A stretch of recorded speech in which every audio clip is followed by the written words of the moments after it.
एक healthy lifestyle हर कोई चाहता है, लेकिन हेल्दी लाइफस्टाइल पाना कोई डेस्टिनेशन नहीं है जहाँ पे हम अचानक से पहुँच जाते हैं, बल्कि ये एक जर्नी है जहाँ हम धीरे धीरे पहुँचते हैं। नमस्कार, मैं हूँ शिवांगी और लेकर के आ गई हूँ आप सभी के लिए डॉक्टर्स नामा। जी हाँ, डॉक्टर्स नामा, जहाँ पर हम कई बार अलग अलग तरह के डॉक्टर से मिलेंगे, आप तक वो जानकारियाँ पहुँचाएंगे जो आप सुनना चाहते हैं, जो कहीं ना कहीं आपको हेल्प ज़रूर करेगी। तो चलिए वेलकम करते हैं आज के हमारे डॉक्टर का और उनसे बहुत सारी बातें करेंगे। डॉक्टर कपिल शर्मा हैं आज हमारे साथ स्टूडियो में। सर, बहुत बहुत स्वागत है आपका। तो डॉक्टर कपिल शर्मा एक डेंटिस्ट हैं और ओरल हेल्थ की अगर हम बात करें तो बहुत ज़्यादा इम्पॉर्टेंट है डॉक्टर साहब, अगर आजकल देखा जाए, क्योंकि बहुत ज़्यादा अनहेल्दी फूड हम इनटेक कर रहे हैं, उसकी वजह से कहीं ना कहीं हमारी ओरल हेल्थ पे असर पड़ता है। तो ये सब बातें तो हम अपने पॉडकास्ट में करते रहेंगे। सबसे पहले आपसे ये जानना चाहते हैं कि इस फील्ड में आना कैसे हुआ। आप अपने बारे में थोड़ा कुछ बताइए हमारे व्यूअर्स को। बिल्कुल, थैंक यू। मैं आपको बताना चाहता हूँ कि मेरे पूरे परिवार में कोई डॉक्टर नहीं है। अच्छा। मैं अपनी फैमिली का अकेला एक डॉक्टर हूँ। हाँ। तो मुझे अच्छे से याद है कि जब छोटा था तो मेरे जब दांत में समस्या हूँ तो मेरे फादर मुझे एक डेंटिस्ट के पास लेकर गए। तो जब मैंने उनके क्लिनिक का ऑरा देखा तो मुझे लगा कि डेंटिस्ट जो है, मतलब ये जब डेंटल में जब पेन होता है तो इस पेन को आपको किसी और विधा का जो डॉक्टर होता है वो सिर्फ आपको थोड़ा टेम्परेरी रिलीफ दे सकता है, सही नहीं कर सकता।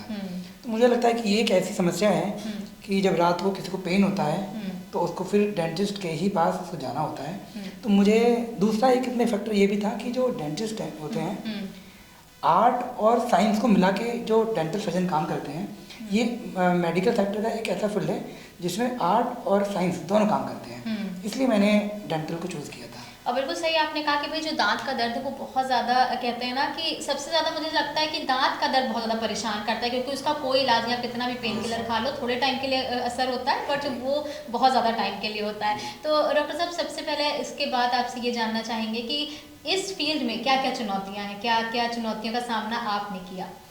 सबसे जो चुनौतियाँ मुझको लगती हैं, बहुत सारी चुनौतियाँ होती हैं, लेकिन जब हम पेशेंट हमारे पास आते हैं तो उसमें सबसे बड़ी चुनौती ये होती है कि कुछ ऐसे पेशेंट्स होते हैं जिनको ऐसी कुछ गंभीर बीमारियाँ होती हैं और जिनको उन्हें पता भी होता है तब भी वो नहीं बताते। जैसे कि क्या है कि HIV, जैसे क्या है कि अगर हम कोई भी सर्जिकल प्रोसीजर करते हैं तो वायरल मार्कर उनको कराने होते हैं। तो जब पेशेंट्स डेंटिस्ट के पास आता है तो उसको ये लगता है कि जो डॉक्टर जाँच कराने के लिए हमको बोल रहे हैं वो मतलब उनका कोई मतलब नहीं है, क्योंकि वो डायरेक्ट डॉक्टर को पता होता है। लेकिन पेशेंट्स को ये लगता है कि डॉक्टर जो हमको जांच के लिए बोल रहे हैं वो एक मतलब हमारे पास बर्डन है, और वो कई बार ऐसी गंभीर बीमारियों या तो उन्हें पता ही नहीं होती हैं, और पता भी होती हैं तो फिर वो छुपा लेते हैं। तो जैसे हेपेटाइटिस हुआ, HIV एड्स हुआ है, और कई बार अगर आप जैसे मैं इंडियन पॉपुलेशन की बात करूँ, विटामिन D3, विटामिन B12, ये ऐसी मतलब डेफिशिएंसी होती है कि अगर जांच करेंगे तभी पता चल पाता है। और सिम्टम्स को पेशेंट्स अपने इसको इग्नोर करते रहते हैं और उसके बाद डॉक्टर के पास आते हैं, अपनी समस्या लेके घूमते रहते हैं। और ये मुझे ऐसी लगता है ये चुनौती एक बहुत बड़ी है कि पेशेंट को हैंडल करना, समझाना, ये एक अपने आप में बड़ी चुनौती है। और उनसे सही बात निकलवाना। हाँ, कि भाई जब सही आपको इलाज नहीं, जब पता ही नहीं चलेगा कि बीमारी क्या है तो इलाज कैसे कर पाएंगे।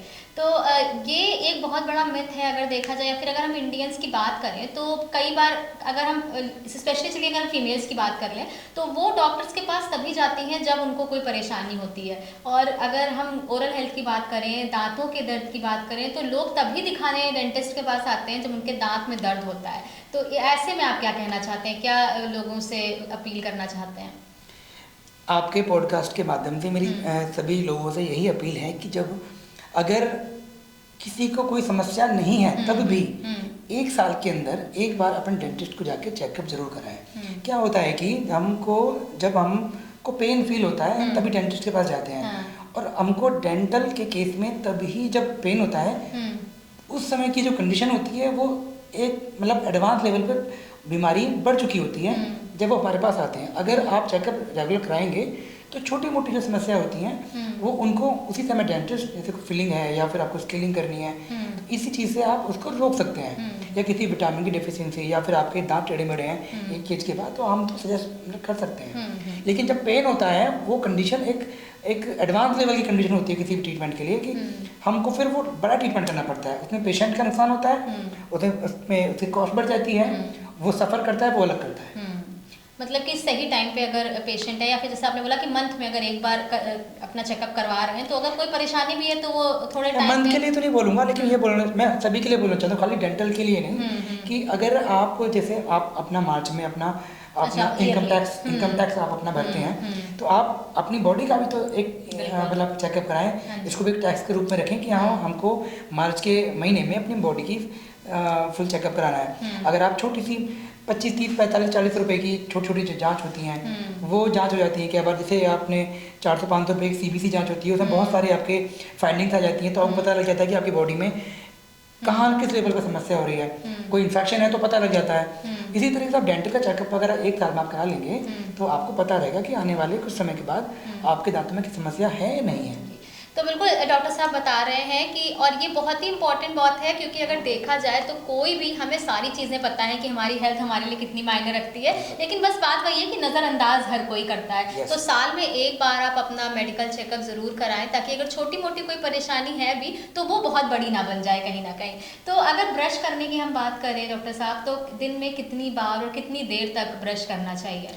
देखिए, ब्रशिंग की टेक्निक्स होती हैं, छोटे बच्चों के लिए अलग टेक्निक्स होती है, बड़े लोगों के लिए अलग टेक्निक्स होती है। अगर आपको वो टेक्निक्स पता है जी। तो विदिन 2 से 3 मिनट्स में आप अपना ब्रश कर लेंगे। अच्छा। अगर नहीं पता है तो कई बार हमारे यहाँ ऐसे पेशेंट्स भी आते हैं जो गलत ब्रशिंग टेक्निक के कारण आते हैं, उनको कोई समस्या नहीं है, लेकिन ब्रश गलत तरीके से करते हैं तो उनके दांत खराब हो जाते हैं। तो ब्रशिंग टेक्निक 2 से 3 मिनट के अंदर आप कर सकते हैं।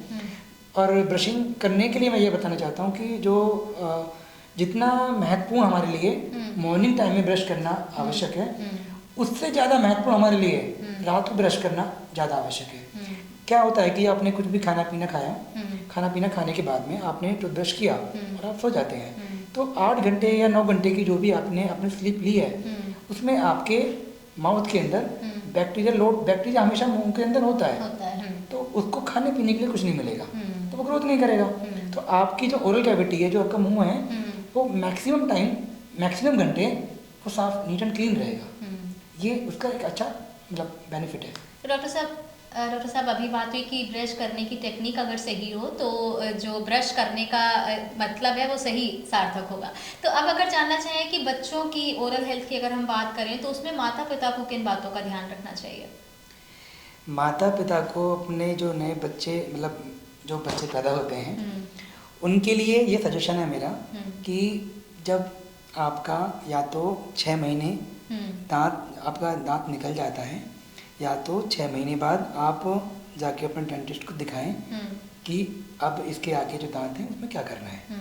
दूसरा ये है कि अगर आप 6 महीने में नहीं जाते हैं तो उस बच्चे का जो पहला बर्थडे होता है उस टाइम पे जाके अपने आप डेंटिस्ट को जरूर दिखाएं। क्या होता है कि हर जितने भी दांत बच्चों के अंदर होते हैं, हर दांत का निकलने का समय अलग अलग होता है। तो 6 महीने में कुछ दांत निकलेंगे, आने वाले समय में कुछ और दांत निकलेंगे, 2 महीने में या 6 महीने में, फिर 1 साल में, इसलिए दांत हर टाइम पीरियड पे अलग अलग दांत निकलते हैं। 1 साल बाद अगर आप डेंटिस्ट के पास जाके अपने बच्चे का जो पैटर्न है दांत निकलने का, आप उसको चेकअप कराते हैं, तो डेंटिस्ट आसानी के साथ आपके बच्चे के जो टूथ इरप्शन का जो पैटर्न है उसको स्टडी करेगा। और कई बार क्या होता है कि जो हमारी जो स्माइल होती है, जॉ का जो फेशियल स्ट्रक्चर हमारे बनते हैं, वो हमारे ये वाली हड्डी और नीचे वाली हड्डी और ऊपर वाली हड्डी, इन दोनों की ग्रोथ के ऊपर डिपेंड करता है। अब अगर किसी का फेस नीचे से श्रिंक कर रहा है, अगर उस समय पता होगा तो हम उस पर काम करेंगे, डेंटिस्ट उस पर काम करेगा। तो अच्छी बात यही है कि आप अगर उसको 6 महीने में नहीं दिखा पाते हैं तो उसका जो फर्स्ट बर्थडे होता है उस टाइम पे आप डेंटिस्ट के पास जाकर बच्चे को दिखा सकते हैं। सो भाई, अगर आप जो व्यूअर्स हमें देख रहे हैं, अगर आपका भी बच्चा अगर न्यू बॉर्न है या फिर उसका बर्थडे आने वाला है, तो डॉक्टर साहब की ये बात आप ज़रूर मानिए कि फर्स्ट बर्थडे पे उसको डेंटिस्ट के पास ज़रूर ले जाइए, ताकि आगे चल के ज़्यादा कुछ परेशानी नहीं हो। तो नेक्स्ट ये क्वेश्चन है डॉक्टर साहब मेरा कि कई बार जो गम्स होते हैं, जो मसूड़े होते हैं, उनसे ब्लड आने लगता है, तो ये कितना कह सकते हैं गंभीर हो सकता है, या फिर कोई घबराने की बात नहीं हो सकती है, नॉर्मल है आना? देखिए, मैं ये तो नहीं कहूँगा कि घबराने वाली बात नहीं हो सकती है, लेकिन मैं ये भी नहीं कहूँगा कि बहुत सीवियर चीज़ है। लेकिन क्या है कि अगर हमारी ओरल हाइजीन मेंटेन नहीं है कारण चाहे जो भी हो, चाहे आप धूम्रपान ज़्यादा कर रहे हो या ब्रशिंग अच्छे से नहीं कर रहे हो या फिर आप ब्रशिंग कर भी रहे हैं तो बहुत अच्छे से प्रॉपर नहीं कर रहे हैं, तो आपके माउथ में, मैंने आपको बताया कि हमारे यहाँ मुंह के अंदर हमारी जो ओरल कैविटी होती है हमेशा उसके अंदर बैक्टीरिया होते हैं। आप कुछ भी शुगर आप इंटेक करते हैं या फिर आप ऐसा कोई भी मतलब ऐसी चीज़ लेते हैं जिसमें एसिड बनता हो, फास्ट फूड हो गया, हाँ, आजकल बहुत कॉमन है। हाँ, तो जब आप ये लेते हैं तो वो जो बैक्टीरिया हमारे अंदर पहले से ही मौजूद हैं उनको वो खाना पीना मिलेगा। जब वो खाना पीना मिलेगा तो वो ग्रोथ करेंगे, जब ग्रोथ करेंगे तो इन्फेक्शन बनाएंगे, और जब इन्फेक्शन वो बनाएंगे तो सबसे पहला जो वो इन्फेक्शन होगा वो आपके मसूड़ों पे ही होगा। दूसरा, जो आज आप देख रहे हैं कि मैक्सिमम डायबिटीज़ बहुत लोगों को है ना। डायबिटीज़ का जो सिम्टम है बहुत लोगों को पता है, बहुत लोगों को नहीं पता है। आपके पॉडकास्ट के माध्यम से जितने भी ऐसे पेशेंट जिनको डायबिटीज़ है उनसे मेरा निवेदन है कि वो अपने आसपास जो रहने वाले डेंटिस्ट हैं उसको जाकर ज़रूर दिखाएं, क्योंकि कई बार क्या होता है सब कुछ ठीक है, दांत भी ठीक है, आपके मसूड़े इतने कमज़ोर हो जाते हैं, वो स्मेल आनी शुरू हो जाती है उसके अंदर, उनको मतलब फ्रिक्वेंटली उनको अपने माउथ की क्लीनिंग वगैरह करानी होती है। गम पेंट्स वगैरह डॉक्टर्स देते हैं, वो यूज़ करना होता है। विटामिन D3 की टैबलेट्स देनी होती हैं, विटामिन B12 देना होता है। तो ये सब चीज़ें डायबिटीज़ पेशेंट्स के लिए एक अलार्म होता है कि वो जाके अपने डेंटिस्ट को जाके दिखाएं। और अगर एसिड बनेगा या मसूड़ों में सुकून आएगा तो वो ये आपके लिए साइन अलार्म है कि इन्फेक्शन मुंह के अंदर बन चुका है। तो उस समय दिखाना तुरंत आवश्यक है। तो भाई अगर आपको भी ऐसी कोई समस्या है तो तुरंत अपने डेंटिस्ट से संपर्क करें, क्योंकि कई बार लापरवाही में चीज़ें और ख़राब हो जाती हैं। और हम हमेशा जानते हैं कि जो हमारी हेल्थ है वो वेल्थ है, लेकिन कई बार क्या अगर आजकल का टाइम देखा जाए तो अपना काम, अपनी सक्सेस और पैसे कमाने की होड़ इतनी ज़्यादा मची हुई है कि लोग डॉक्टर्स के पास और अपनी हेल्थ को बहुत ज़्यादा निगलेक्ट कर रहे हैं। क्यों डॉक्टर साहब? बिल्कुल, मैं आपकी बात से बिल्कुल सहमत हूँ। आपको मैं एक छोटी सी बात बताना चाहता हूँ।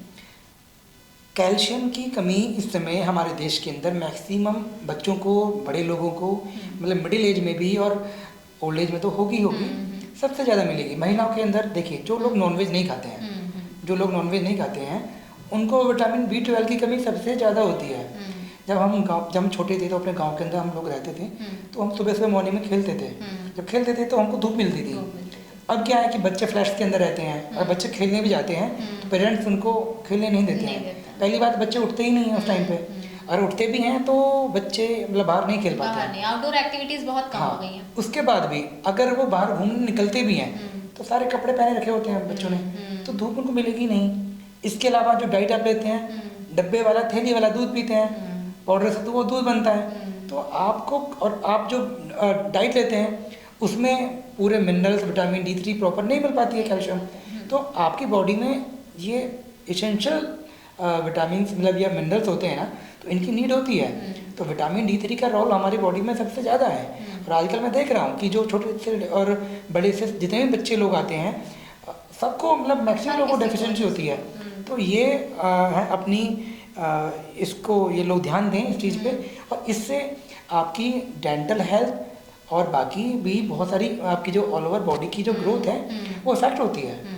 बिल्कुल। तो मतलब बेसिकली यही है कि आपको अपनी डाइट का बहुत ध्यान देना है, मतलब कि आपको जो पूरी दिन की डाइट है वो हेल्दी लेनी है, ऐसी सारी चीज़ें लेनी है जो आपको सारे मिनरल्स, कैल्शियम, आयरन सब प्रोवाइड करे।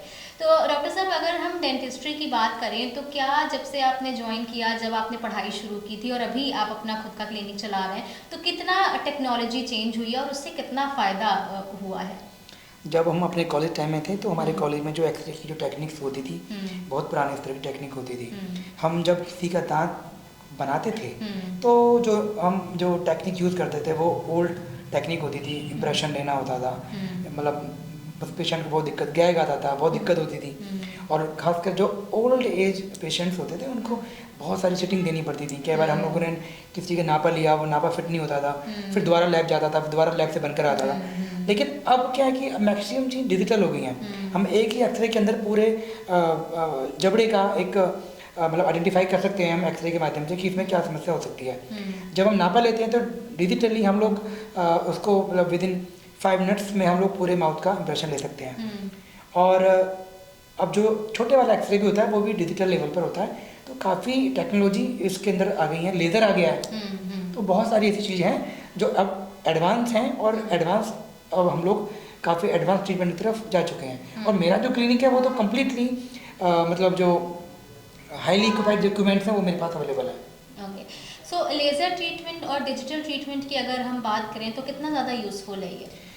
बहुत अच्छा यूज़फुल है। देखिए अगर मुझे आपका अगर किसी का मुझे पेशेंट्स का अगर मुझे इंप्रेशन लेना होगा तो विद इन 5 मिनट्स में उसका इंप्रेशन ले लूँगा और इंप्रेशन लेने के मुझे बाद वो कुछ ही समय में मुझे वो जो दांत है वो बनकर आ जाएगा। और लेज़र की मैं बात करूँ तो ऐसे बहुत सारे प्रोसेसर्स होते हैं, खासकर मैंने आपको बताया था पहले कि डेंटिस्ट्री में आपकी आर्ट भी इंक्लूडेड होती है। तो कॉस्मेटिक मतलब कहीं ना कहीं कॉस्मेटिक ट्रीटमेंट भी इसके अंदर इंक्लूड होता है डेंटिस्ट्री के अंदर। तो हम जब डेंटिस्ट्री में जब हम लोग कॉस्मेटिक ट्रीटमेंट करते हैं तो लेज़र का वहाँ पे सबसे ज़्यादा उपयोग होता है।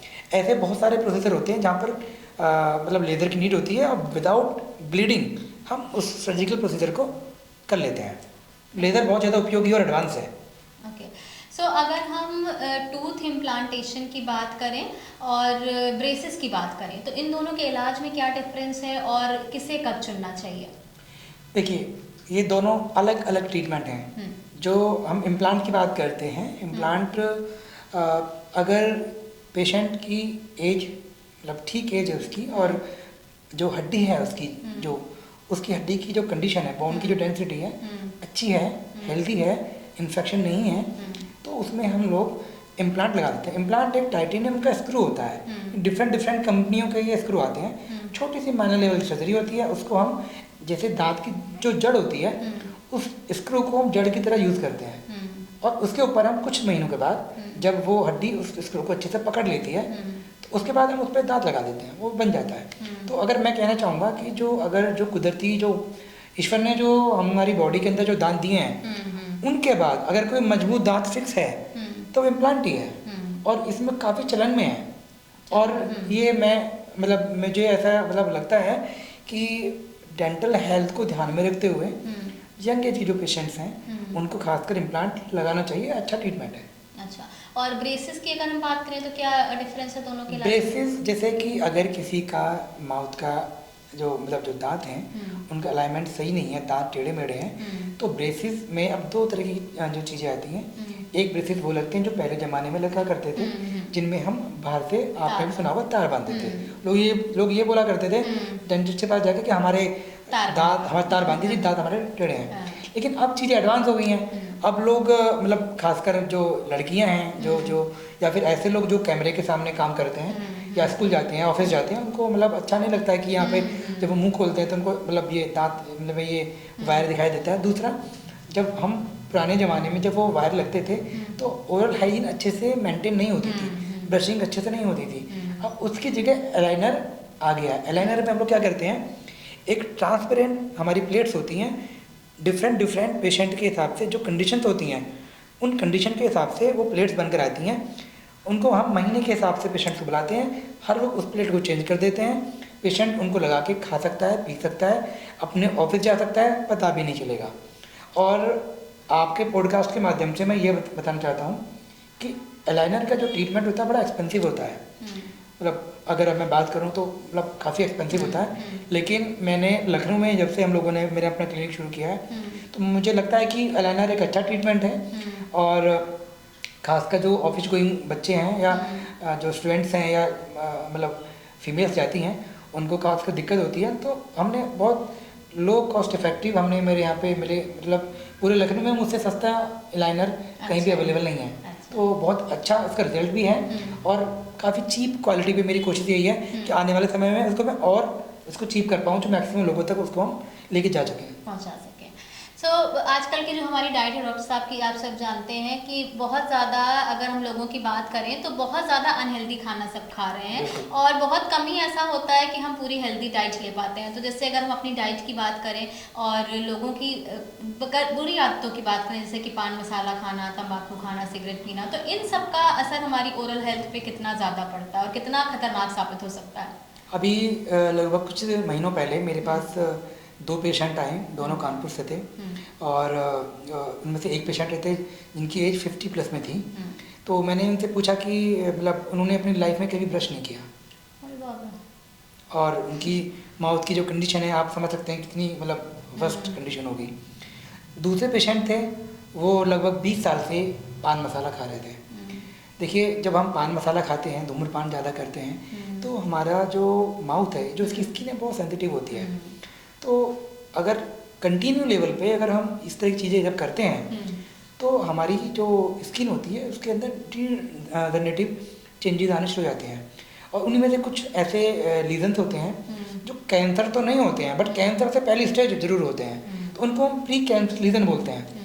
आपके माउथ के अंदर वाइट पैचेस बनने शुरू हो जाते हैं, रॉकिंग करके एक थ्रेड्स बनने शुरू हो जाते हैं, रॉक उसमें कलर कई बार ब्लू, कई बार वाइट, कई बार रेडिश, ये सब चीज़ें इन्फेक्शन होना शुरू हो जाता है। तो अगर हम ये पान मसाला या धूम्रपान इस तरह की चीज़ें करते हैं, तो नेचुरली मतलब ये मान लीजिए कि उसको मैं ये नहीं कहूँगा कि नहीं होगा, मैक्सिमम केसों में आपको ये प्री कैंसर लीजन बनते ही बनते हैं। बिल्कुल। और हम जितना जानते हैं कि आजकल की जो लाइफस्टाइल है वो बहुत ज़्यादा अनहेल्दी है, और ऊपर से जब ये सारी चीज़ें आप अपनी बॉडी में ले जा रहे हैं और अपने माउथ के थ्रू ले जा रहे हैं, तो वो कितना ज़्यादा हानिकारक हो सकता है ये आप खुद समझ सकते हैं। और लोग आजकल देखने को भी मिलता है, हम सारी चीज़ें आप खरीदेंगे उसमें लिखा होता है पहले से इंजूरियस टू हेल्थ, लेकिन फिर भी लोग इसका उपयोग कर रहे हैं। तो हमारे पॉडकास्ट के थ्रू हम आप तक यही मैसेज पहुँचाना चाहते हैं कि इन सारी चीज़ों को जितना हो सके अपने से दूर रखिए, क्योंकि आपकी जो फैमिली है उसके लिए आप बहुत ज़्यादा ज़रूरी हैं। तो ये सारी चीज़ें कम करिए।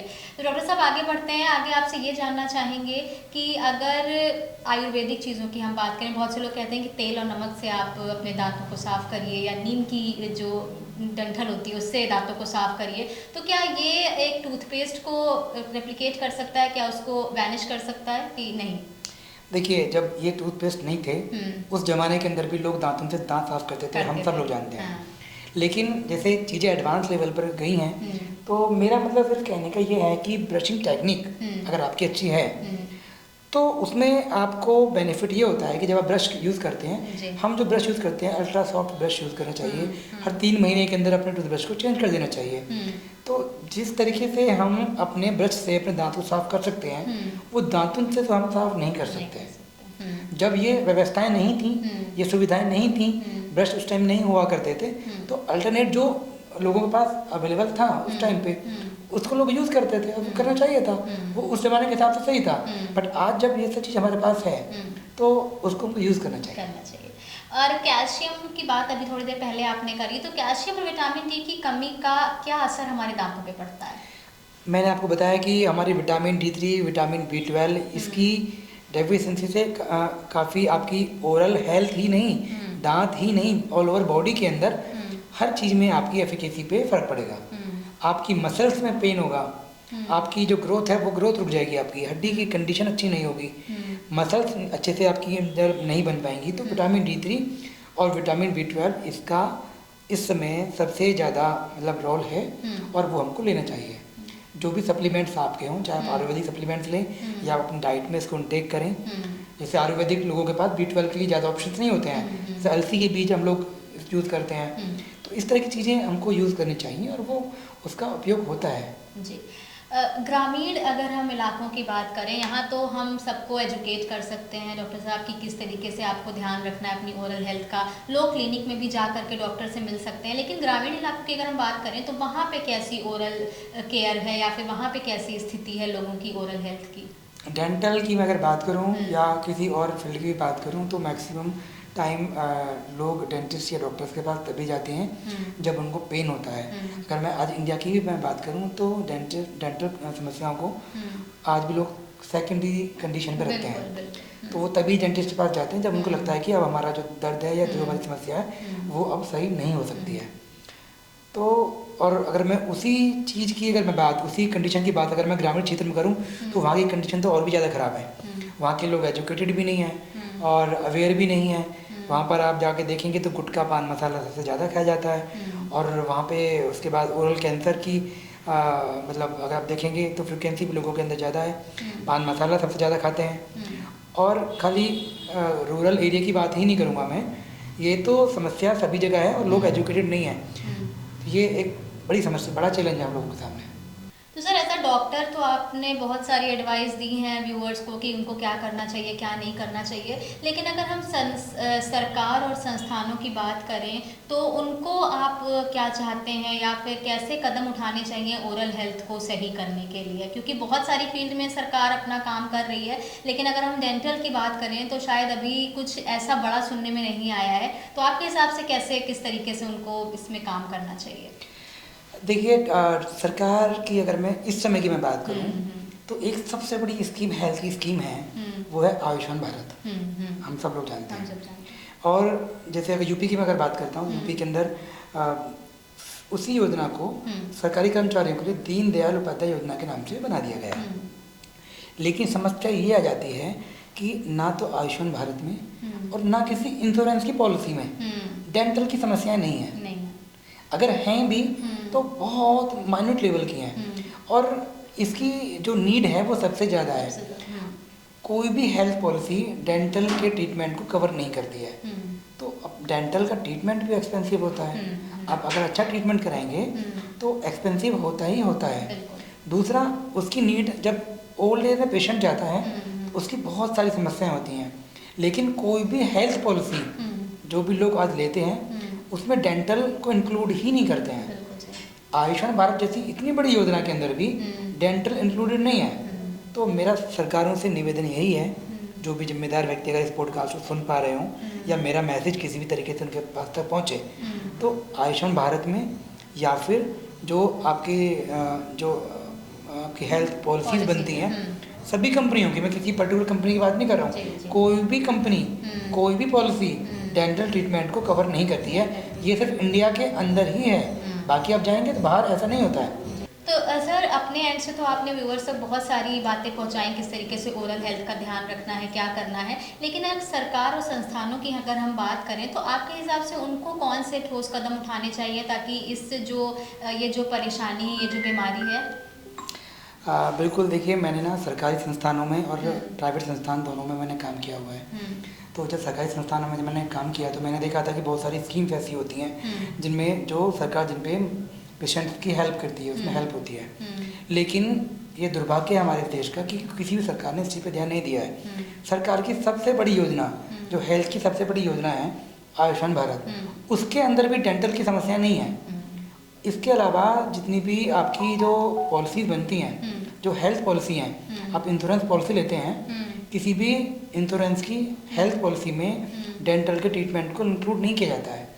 तो और डेंटल का ट्रीटमेंट आपने ये भी देखा होगा कि अगर आप देखेंगे तो डेंटल का ट्रीटमेंट एक्सपेंसिव भी होता है। अगर आप अच्छा ट्रीटमेंट कराएंगे तो आपने आपको एक्सपेंसिव होगा। और ओल्ड एज में जैसे ही पेशेंट जाता है उसको मैक्सिमम समस्याएं आती ही आती हैं। तो ऐसी चीज़ों को ध्यान में रखते हुए अगर ये आयुष्मान भारत के अंदर दीनदयाल उपाध्याय योजना है जो गवर्नमेंट लोगों के लिए है यूपी के अंदर, इस योजना के अंतर्गत या फिर आयुष्मान भारत के अंतर्गत और जितनी भी जो पॉलिसी बनती हैं वो किसी भी कंपनी की हों, चाहे जितनी प्राइवेट कंपनियां हैं, जितनी भी हेल्थ पॉलिसी हैं, उनके अंदर इसको इंक्लूड किया जाना चाहिए। ये सजेशन मेरा है। तो ये बात तो डॉक्टर साहब आपने बिल्कुल सच कही कि भाई जो डेंटल ट्रीटमेंट है वो बहुत ज़्यादा कॉस्टली है, और आजकल अगर देखा जाए तो हर किसी के घर में कोई ही ऐसा इंसान होगा जिसको कोई जो टीथ है उसकी प्रॉब्लम ना हो, हर किसी को है। तो भाई सर की तरफ से और मेरी तरफ से भी और हमारे पॉडकास्ट के थ्रू हम आपसे यही रिक्वेस्ट करना चाहते हैं कि अगर हमारी आवाज़ उन लोगों तक पहुँच रही है जो इस मामले में कुछ कर सकते हैं, कुछ हेल्प कर सकते हैं, तो ये जो डेंटल ट्रीटमेंट है वो पॉलिसीज़ में ज़रूर इंक्लूड होना चाहिए ताकि जो आम जनता है उनको फ़ायदा मिल सके। और सर एक ये मेरा पर्सनल सवाल था कि भाई जब हम डेंटिस्ट के पास जाते हैं तो टाइम बहुत ज़्यादा लगता है क्योंकि बहुत ज़्यादा सिटिंग्स होती हैं और कई बार बहुत लंबा ट्रीटमेंट। तो बहुत से लोगों की ये भी कंप्लेन रहती है, जैसा जो मैंने पर्सनली लोगों से बात किया है कि भाई ट्रीटमेंट शुरू कैसे कराएं क्योंकि बहुत ज़्यादा टाइम टेकिंग होता है। तो क्या ये डॉक्टर पर डिपेंड करता है कि कितना टाइम जा रहा है किसी ट्रीटमेंट पर, या फिर आपकी जो बीमारी है उस पर डिपेंड करता है? देखिए बीमारी के ऊपर तो डिपेंड करेगा ही करेगा कि लेकिन प्रोसीजर्स में ना हम लोग जैसे एक ट्रीटमेंट को करने के कई सारी अप्रोचेस होती हैं। तो वो पर्टिकुलर अप्रोच जिस अप्रोच से डॉक्टर ट्रीटमेंट कर रहा है वो हर डॉक्टर के लिए अलग अलग होता है। तो कई बार क्या होता है कि हम जिस अप्रोच को यूज़ कर रहे हैं, कई बार सपोज हमको दांत के अंदर हमको कैनाल ढूंढनी है, अगर मेरा स्किल अच्छा है, मेरा एक्सपीरियंस अच्छा है, तो मुझको तुरंत पता लग जाएगा कि यहाँ पर है, मुझे अच्छे से नहीं पता है। लेकिन अगर कोई फ्रेशर बच्चा होता है या फ्रेशर डॉक्टर्स होते हैं, तो कई बार जिस काम को मैं 5 मिनट के अंदर कर रहा हूँ, तो कुछ बच्चे लोग डॉक्टर्स या ऐसे हो सकते हैं कि वो उसको 20 मिनट में, आधे घंटे में करेंगे।